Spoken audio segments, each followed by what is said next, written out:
He's now in makeup for one of Bulgaria's biggest chat shows. And it's his best opportunity yet to shatter his three-headed monster image.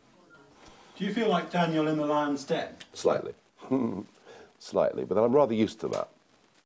As it turns out, the presenter goes straight for the kill. Не е ли обаче истина, че вашата държава се е развивала именно чрез това, че е превземала блага на другите през годините? Говори в исторически план. Колонизирала.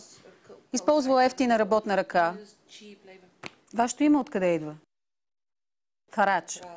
Originally, we were persecuted Protestants from France who fled. There you go. Who fled in fear of our lives and were welcomed in by England. Но ако не бяха именно емигрантите и хората, които са идвали за да облагородяват тази островна държава, жените при вас още щяха да имат по-спретнати мустаци от мъжете, защото са жените първи братовчеди.